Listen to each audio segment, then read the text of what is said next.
Good morning, students. Today we are starting our first chapter of our biology, which is from Unit First.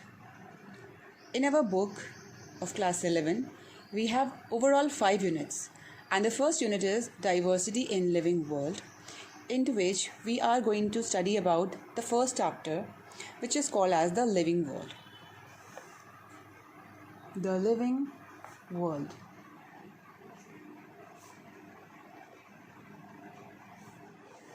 So, as the name suggests of the chapter, we are going to study about the living things around the world.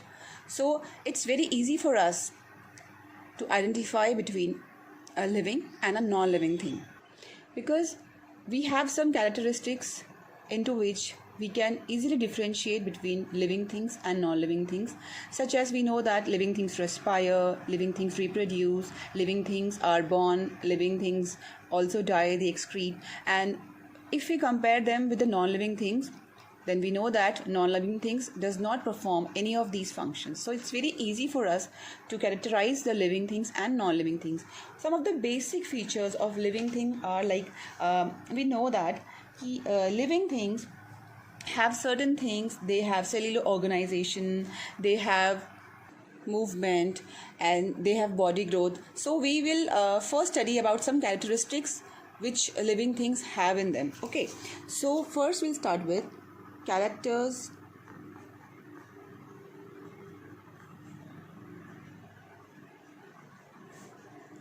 of living things.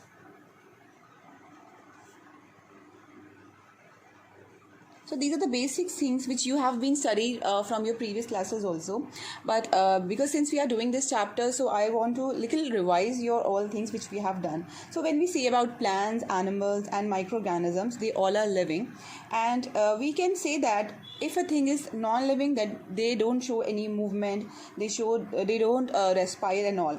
Okay, so there are some characteristics which defines the living. Number one is all living things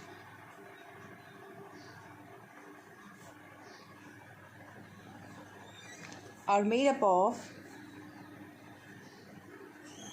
cells. Okay, so all living things are made up of cells. Now, what does it mean?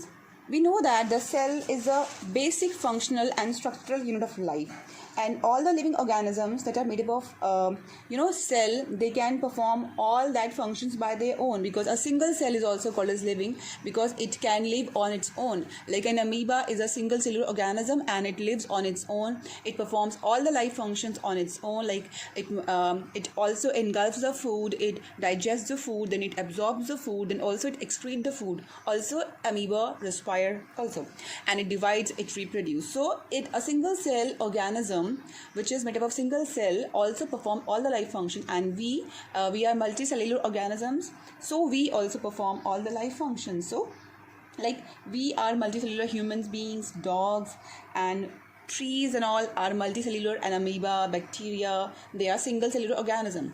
Okay, so now the next thing is all living things require food, because food is the basic source of the energy. We all need the energy to live on, so living things require food to live on. Okay, so for growth and development we need food. Okay, we need food for our growth and development, and it also gives us energy, and this energy is used to sustain the life processes. For example, plants manufacture their food by the process of photosynthesis. Now this by this process they make energy for which they use for the growth, and then we consume those plants, and we also use that nutrient which are obtained from the plant for formation of carbohydrates and glucose, and by which we form our own energy. So plants are called as autotrophs because they can make their own food, whereas we and other animals which are dependent upon plants on other animals are called heterotrophs. Okay, so this is also our characteristics which we have been studying since when we were young. Okay, now all living things grow. Growth is a factor which we always consider as living, because anything which is living will grow. Okay, so growth is also a factor or a character which we take as an character to differentiate between living and non-living. So growth can be easily observed in all the plants and animals. So living things either produces new cells, or they just enlarge the pre-existing cells, and they increase in their size, and therefore they grow. So in animals, growth stops at certain age, because when a baby is born, it grows and grows, and we can see the change very easily in the body. But after some time, when a human being or any animal reaches to its adult stage, they don't grow anymore. So growth stops at some stage, but the plants keeps on growing throughout their life. But the growth is inside the cell. Always, it is not that the growth will always be in the external thing. It will be internally in the cells, because the cells keep growing, but it doesn't happen that every cell is growing each and every time. They are growth in the tissues. So growth is also a factor, but it's an internal factor. Then all living things respire.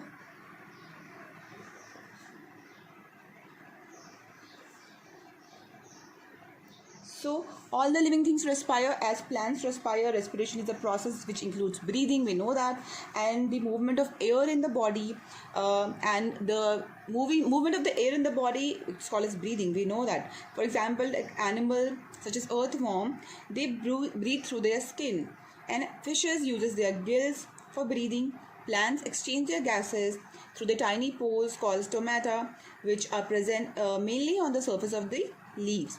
Respiration is actually two-stage process, in which stages are external respiration and internal respiration. In the external respiration, what happens? The breathing is done like it takes the oxygen and give out the carbon dioxide. Simple process. And in the internal respiration, it happens in the cell. It is the stage in which oxygen is taken and utilized by the cell to produce the energy. It's called cellular metabolism.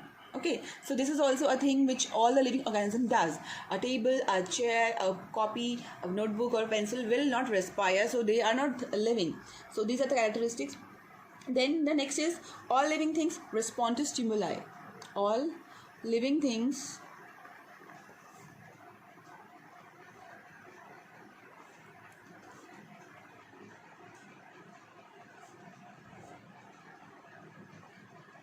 So now this stimuli means any this is the thing which I think you know, but if you doesn't know, I'll just tell you.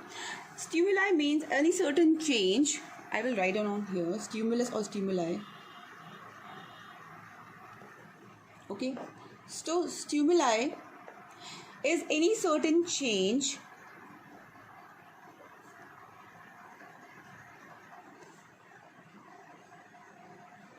in the surrounding.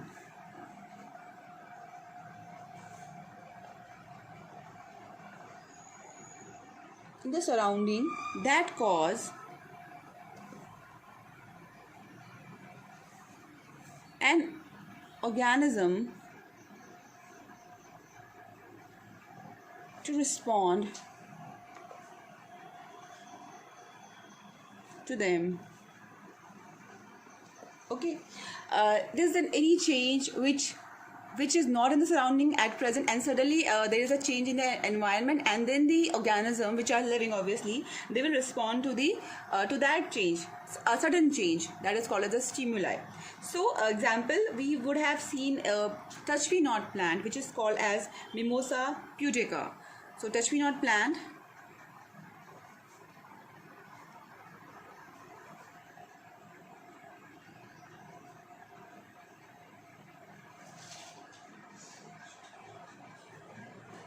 okay, so this plant, when you touch its leaf, what has happened? The leaves quickly folds, because that plant responds so quickly to the stimuli. When you touch it, it sends your touch, and its leaves closes. Or imagine touching a little bird or a butterfly. If a butterfly is sitting on a flower and then you go to touch it, what happens? It quickly fly away. So that is the response to the stimuli. Okay, so now next is all living organisms excrete. Yes.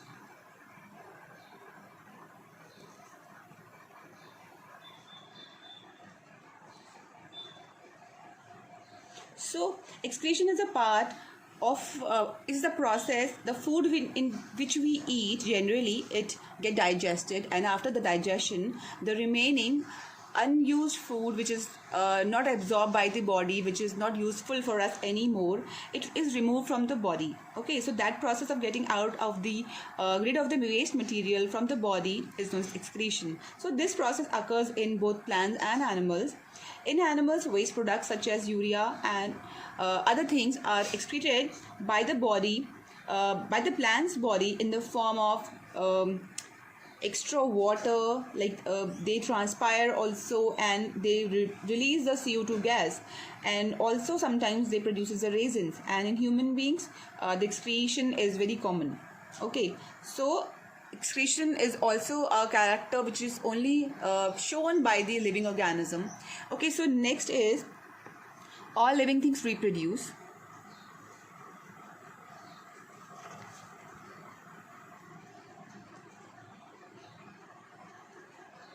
Okay, so now all living things reproduce. This we have been learning since our very junior classes. Now some animals produces eggs, and some animals give birth to the young ones, so they are called as oviparous and viviparous. Which produces eggs are called oviparous, and which produces the young ones directly is called as viviparous.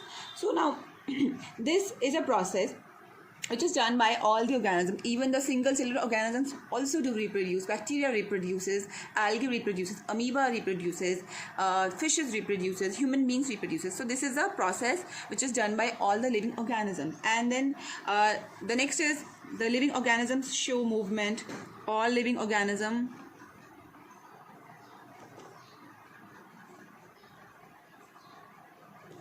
show movement.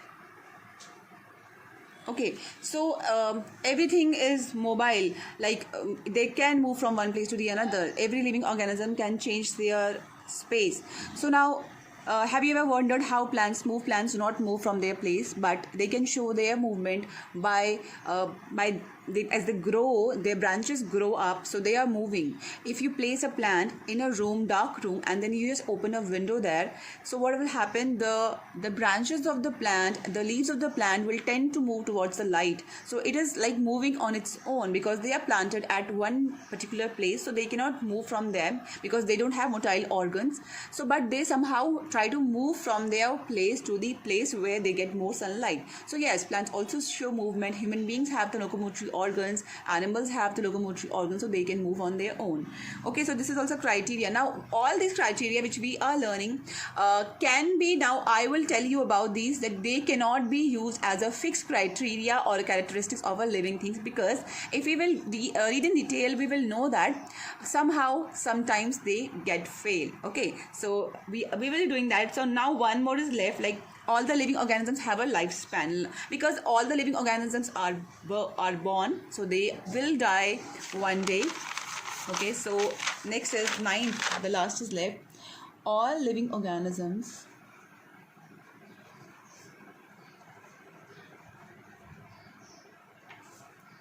have a definite lifespan. So everyone has a particular lifespan, a specific lifespan. Like we know that some mosquitoes live for only for a few days, and even bacteria live only for a few minutes, and tortoises live for 150 years. So human beings live for 70 to 80 years. So this is a lifespan, because when anything is born in this world, it has to go back. It has to die. So living things, yes, they are born and they die. So they are also have a definite lifespan. Now all these things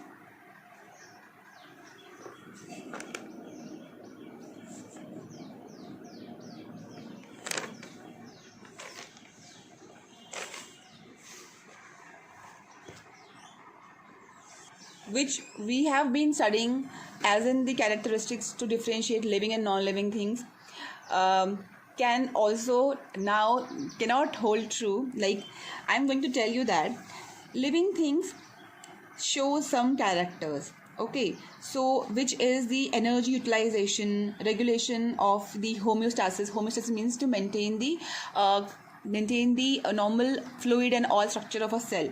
Then which is feasible for any cell, or which is suitable for any cell to survive. Like then growth and development is shown, reproduction and adaptation is all shown, and the living things also absorbs the they environment, and they can live in all the possible habitats. Like they can live in forests, they can live in mountains, they can live in desert, oceans, fresh water, and hot spring body, even in the polar region where it's very cold. So they are linked to one another by sharing a common genetic material. Okay, so since we know that we live on land, so we think the living things only live on land, but that's not true. There are many species, even more than the species which live in land lives in the water. So many species live in the marine life. So the basic purpose of to identify these living things is to know that there are many living organisms in the world, and we think that which we are in use in our daily life, they are only beneficial to us, but there are many organisms which we don't even know, but they are beneficial to us, they are beneficial to the environment, because they are a part of a food cycle or a food chain. Okay, so like they are bacterias where are microorganisms, so they are not useful for us, we think that, but they also do many activities, such as they decompose the food, which is very essential, because if the food or if the dead matter is not decomposed, it will lie there on the earth forever and ever, and then the earth will be like a huge dustbin. Then we will not have any space to live on. So every single microbe, every single individual is important. That's why we are studying this about them. Okay, so now let's go on again. Like we have the most we have read about some features of living. Like we have some important features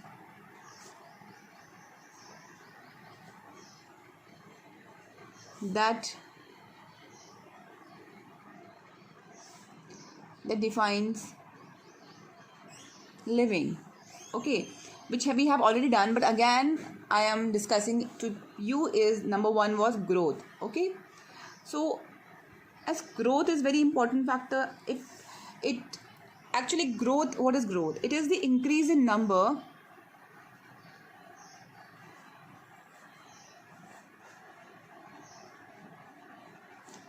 and mass, increase in number and mass of cell by cell division. Okay, so growth can be termed as in two things. We can identify the growth by two characters. Number one, it is increase in body mass, and the other is increase in number. Okay, so these are the two things. Now in the plants, the growth occur continuously throughout their lifespan, but in animals, growth is only up to a certain age. Now, however, the cell division occurs to replace new cells. That is being done all throughout the life. Like we are not growing externally, but then we are growing internally. Our cells are being replaced, our cells are being dead, new cells are born. So growth is taking place internally the body. In the unicellular organisms, they also have growth by cell division. And non-living thing objects, what about them? Do they grow? Because we are differentiating between the living and non-living. Now we know that non-living things does not grow, but what happens to a sand dune? Have you seen a sand dune? A big heap of sand. What happens there? If air blows in one direction, the sand dune looks like it has become a big sand dune. Right, so that time the sand dune is growing, the size is increasing, but the sand dune is not living thing. So if we consider growth as a living factor, a criteria of the living factor, that is not possible, because yes, the growth is definitely an increase in body mass and increase in number. So when a body mass is increased, like we know that, we have heard that the height of the Mount Everest is increasing every year in centimeters, so it is also increasing. That does not mean that the mountains are growing, so they are living. They are not living. So growth cannot be defined as a property of a living organism alone. Now growth cannot be defined as a property of living organism alone, and the dead organisms which were living once, so if they are dead they don't show any growth. Okay, so next we take as reproduction, because this is also a very important feature which we take as in to differentiate between living and non-living things. Now reproduction in the living organisms, the reproduction means the formation of a new individual from their parents. Okay, so like fungi multiplies and spread easily in producing the millions of asexual spores, and hydra, yeast, they multiply by budding. And there is an important planaria. This is also given in your book, so you have to read your book also. You have to underline the important lines and then you have to go through them. You can highlight your lines in your book also. So planaria, which is a flat form, it regenerates. Like if we cut, or a planaria is cut into 3 parts, it regenerates, means it again rises up, all the organs will develop. So regeneration you have studied in class 10th also. So it regenerates the lost part of the body and becomes a new one. So this is the type the planaria reproduce itself. So a filamentous algae, any moss or a fungi, they multiply by fragmentation. And in the unicellular organisms, all these, so reproduction is very synonymous and with growth. Yes, so they are reproducing or they are growing, so same thing is there. So because they're increasing in number of cells, so therefore in the unicellular organisms what happens, there is no distinction between the growth and reproduction. So they are growing also and they are reproducing also. But many organisms, okay, like we know that dogs reproduce, cats reproduce, human beings reproduce, but sometimes what we see that a human couple do not have babies, so they have to adopt the babies, so they don't reproduce, they are not able to reproduce. So if they are not able to reproduce, they're not able to give birth to a young one, that does not mean that they are not living. So this reproduction also cannot be taken as a criteria to define a living or a non-living organism. Okay, so now this is also done. After this, metabolism. Metabolism means to metabolize or to chemically synthesize something, or to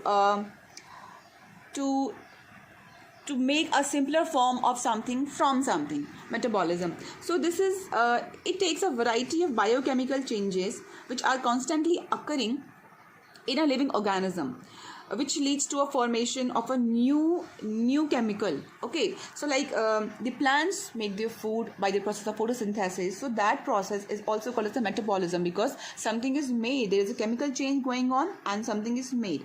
Okay, so metabolism can be defined as a process in which the chemical reaction is taking place and a biological process is also taking place, in which we are getting new compounds. Okay, so it is actually of 2 categories. Number 1 is anabolism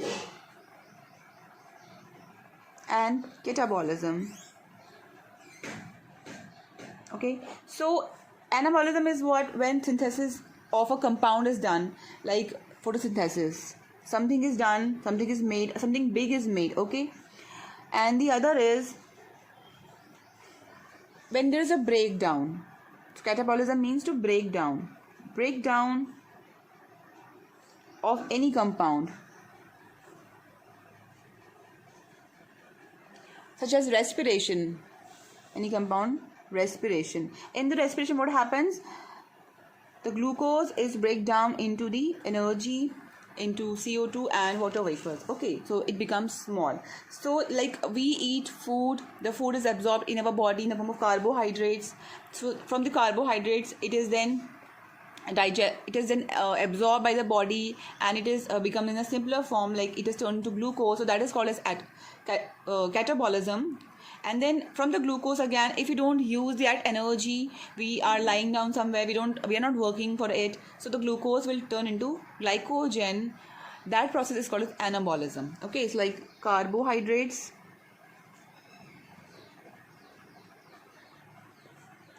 to glucose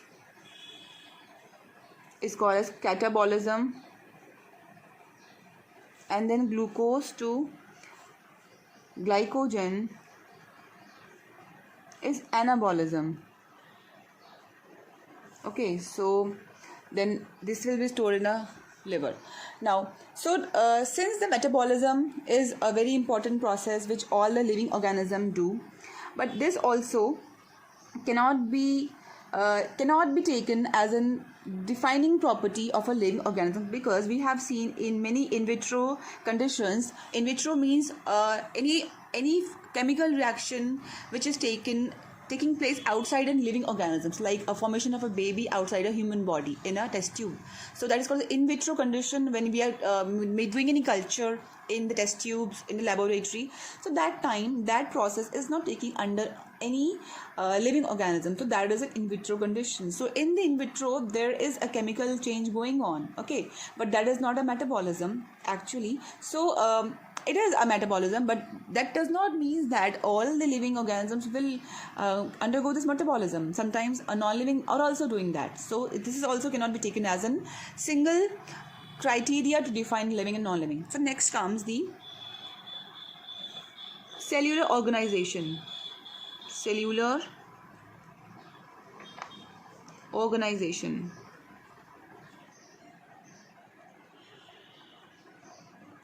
Okay, so because we have read that cell is a basic functional and structural unit of life, and all the living organisms are made up of cells, and cells perform all the functions in the organism.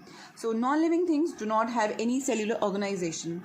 Therefore, because this is the only thing which the living organisms have, okay, but non-living things do not have any cell, so they don't perform all these functions. So therefore this cellular organization can be taken as a place in our body which comes under metabolism, and non-living things do not do metabolism, because right now we have read that metabolism is a process in which a chemical process is going, and also along with the biological process collectively together. So metabolism is a sum total, like I'll write a definition here also, the sum total of chemical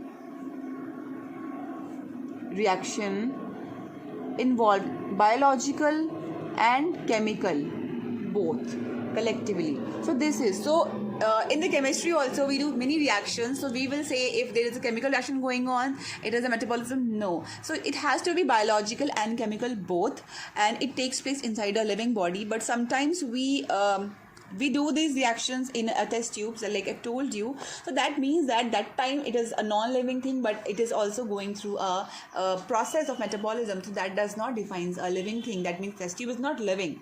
So but here we are studying about cellular organization. Now this is what, like, we know that any living thing will have cell, and then cell will perform their function. So there will be taking place both the things, okay. So metabolism will be taking place and the reaction will be taking place. So therefore metabolism, growth, reproduction, etc., all are these functions which undergo inside the cell. So cellular organization is defined as the defining character of a living organism. So it is.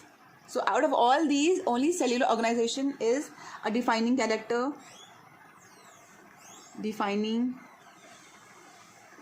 characteristic of living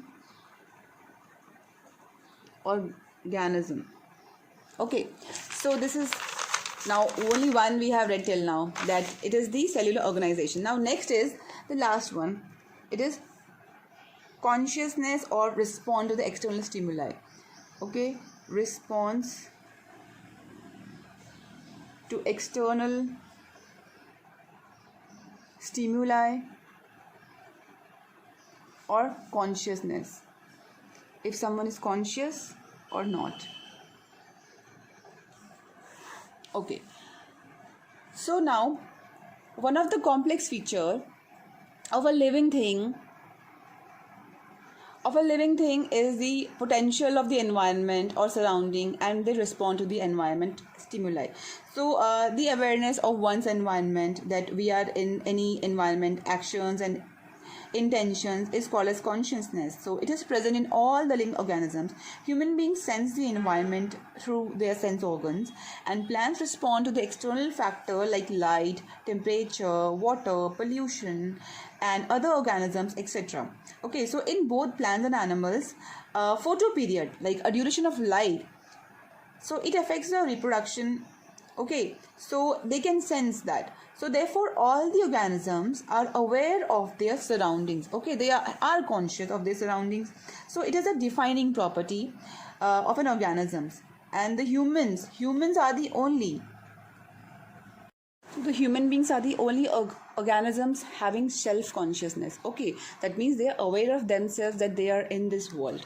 So consciousness is the defining property of a living organism. Like we can take this as a defining property, because anything which is conscious about themselves, which respond to the stimuli, will be living, and all the organisms which does not respond to the stimuli will not be living. Like we have read about that growth is not a defining property. Like anything, any non-living thing can also grow. A heap of a weed or any grass will we will keep more heat, so it will grow. So growth is not a defining property of a living organism.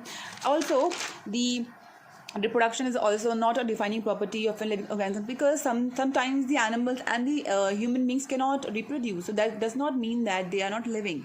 And now, so metabolism is also not a defining property of a living organism. What are the defining property of a living organism are cellular organization and the response to the stimuli. Okay, so consciousness and response to the stimuli.